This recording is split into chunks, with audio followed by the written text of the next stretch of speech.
आज कहानी ऐसे सम्राट की सुनाएंगे जो जब 18 साल का था तो बोल दिया था कि यूनान, मिस्र, रोम से लेकर पूरी दुनिया जीत कर दिखाऊंगा। जो जब 25 साल का हुआ तो आधी दुनिया के सम्राट उसकी कस्में खाया करते थे। लेकिन 32 की उम्र का होते होते विश्व गुरु देश भारतवर्ष से उसे वापस लौटना पड़ा और एक मनहूसियत की सुबह भी आई जब उसकी मृत्यु हो गई। दुनिया के इतिहास में लोग उसे अलेक्जेंडर द ग्रेट यानी सिकंदर महान के नाम से जानते हैं। दुनिया के इतिहास पर परखी नजर रखने वाले लोग कहते हैं कि सिकंदर जब 12-13 साल के थे तभी उन्होंने एक जंगली घोड़े को कब्जे में कर लिया था। उन्होंने उस घोड़े का नाम ब्यूसीफेलस रखा, जिसने फिर कभी उस बच्चे का साथ नहीं छोड़ा।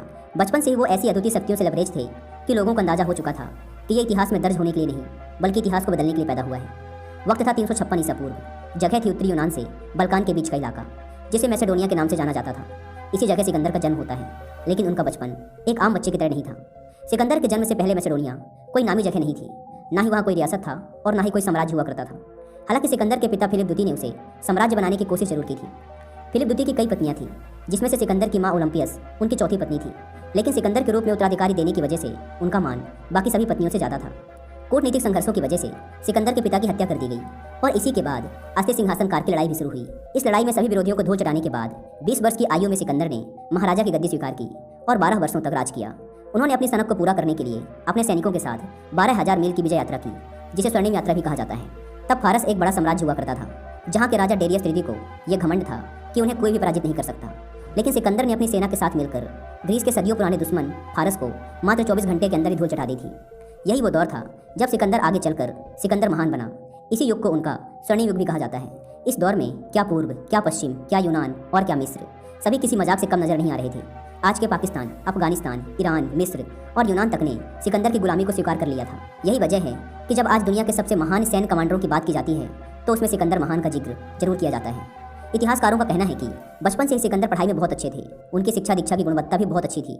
उन्हें अरस्तु जैसे महान दार्शनिक से शिक्षा लेने का सौभाग्य भी मिला था। सिकंदर के पूरे व्यक्तित्व में अरस्तु की छवि झलका करती थी। एक बार अपनी सेना से बात करते हुए सिकंदर ने खुद ही कहा था कि उनके जीवन को अरस्तु की सुनाई एक कहानी ने बदल दिया है। अगर उन्होंने इस कहानी को नहीं सुना होता तो शायद वो इतने कुशल योद्धा नहीं बन पाते। अरस्तु ने सिकंदर को ट्रॉय के युद्ध की कहानी सुनाई थी, जिसे ग्रीक कवि होमर ने अपने महाकाव्य इलियड में शामिल किया है। वो कहानी इंसानी जज्बातों से भरी थी, जिसमें इश्क से लेकर युद्ध तक की बातों को बताया गया था, जिससे सिकंदर जैसे महान योद्धा को बहुत कुछ सीखने को मिला। यूनानी इतिहासकारों ने बताया है कि होमर की कविता इलियाड सिकंदर को बहुत पसंद थी। प्रत्येक युद्ध के दौरान सिकंदर उन कविताओं को अपनी तकिया के नीचे रखा करते थे। सिकंदर योद्धा तो बन सकते थे, लेकिन उन्हें महान उनके गुरु अरस्तु ने ही बनाया था।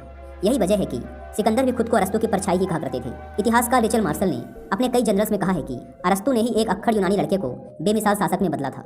इस बात को प्रमाणित भी एक घटना करती है। एक बार सिकंदर यूनान के कारिंद शहर के दार्शनिक डायोजनीस से मिलने गए थे। सिकंदर को उनसे कुछ खास काम नहीं था, बस ऐसे ही उन्हें उनके कामों के लिए शुभकामनाएं देना चाहते थे। लेकिन डायोजनीस ने बड़ी बदतमीजी से सिकंदर से कहा कि सामने से हट जाओ, क्योंकि तुम्हारी वजह से सूरज की रोशनी मुझ तक नहीं आ रही है। आधी दुनिया के राजाओं को जमीन के अंदर गाड़ देने वाले का इस बात को सहन कर लेना ही अरास्तु की शिक्षा का परिणाम था। सिकंदर के पिता फिलिप द्वितीय ने कई शादियां की थी। उनकी नई पत्नी का नाम क्लियोपैट्रा था, जिन्होंने सिकंदर और उनकी मां के लिए मुश्किलें पैदा कर दी थी।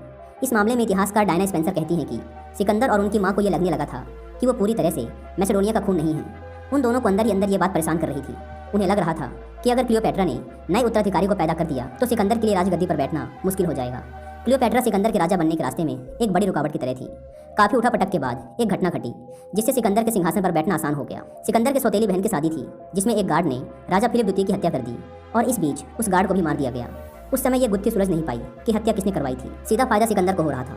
इसलिए कई इतिहासकारों का मानना है कि फिलिप द्वितीय की हत्या के पीछे सिकंदर और उनकी मां का हाथ हो सकता है। इसके बाद सिकंदर ने अपने सभी सौतेले भाई बहनों को मार दिया था, जो कि उनके सिंहासन के बीच में आने वाले थे। सिंहासन पर बैठने के बाद सिकंदर की नज़र इतिहास के सुपर पावर फारस साम्राज्य पर गई।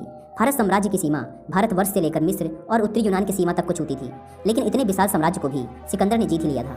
इसी तरह सिकंदर का कारवा बढ़ता जा रहा था और छोटे छोटे राज्य उसकी गिरफ्त में आते जा रहे थे। रोमन इतिहासकार ने सिकंदर के बारे में लिखा है कि सिकंदर को शराब की लत थी। एक बार तो उसने नशे में अपने करीबी दोस्त को ही जान से मार दिया था। उस दोस्त का नाम क्लेटियस था। ये उनके और उनके परिवार के बहुत करीब था। रोमन इतिहासकारों ने सिकंदर को सन की शासक बताते हुए उनके कई किस्सों का जिक्र किया है। जब करीब करीब आधी दुनिया सिकंदर के सामने नतमस्तक हो चुकी थी, तब विश्व पटल पर एक ऐसा देश था जहां उसे कड़ी चुनौती मिलने वाली थी।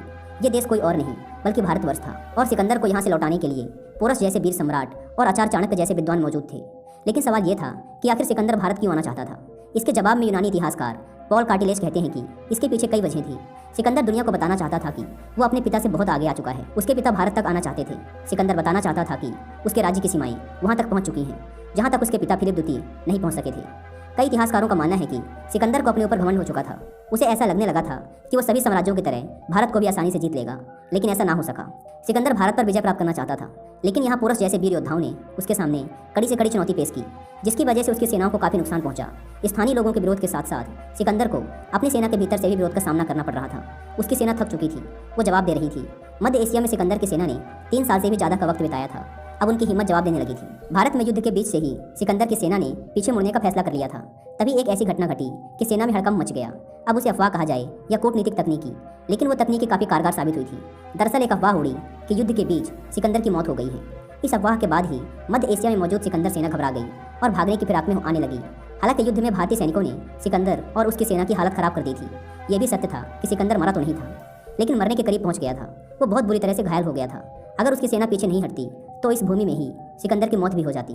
इतिहासकार रेचल मेयर्स का कहना है कि भारत से सिकंदर के वापस लौटने के 3 बड़े कारण थे। उसकी अपनी सेना के अंदर विरोध शुरू हो गया था, इलाके मुश्किल और मौसम कठिन था, और खुद सिकंदर बुरी तरह से घायल हो गया था। कुछ इतिहासकारों का तो यह भी मानना है कि सिकंदर भारत को जीतने के बाद अरब पर हमला करने वाला था, लेकिन उसकी इस ख्वाहिश ने भारत में ही आकर दम तोड़ दिया था। इसलिए भारतवर्ष दुनिया से कहता है कि हमने लौटाए सिकंदर, सर झुकाए, मात खाए। फारस साम्राज्य पर कब्जा किया, सेना को लेकर पूर्व की तरफ बढ़ा, भारत तक पहुंचा और मात खाया। वतन वापसी का फैसला किया, लेकिन मैसेडोनिया वापसी सिकंदर की किस्मत में ना थी। समय अपनी रफ्तार से भाग रहा था। सन 323 ईसा पूर्व का समय भी आया। वर्तमान के इराक और तब के बेबीलोन इलाके में पहुंचने के बाद अचानक एक सुबह सिकंदर की मौत हो गई। कहा जाता है कि बुरी तरह से घायल होने के बाद सिकंदर कभी भी पूरी तरह से ठीक नहीं हो पाया था। उसे किसी रहस्यमय बीमारी ने अपनी गिरफ्त में ले लिया था और उसी की वजह से उसकी मृत्यु भी हुई थी। सिकंदर के मौत के पीछे भी कई तरह की थ्योरी चला करती हैं।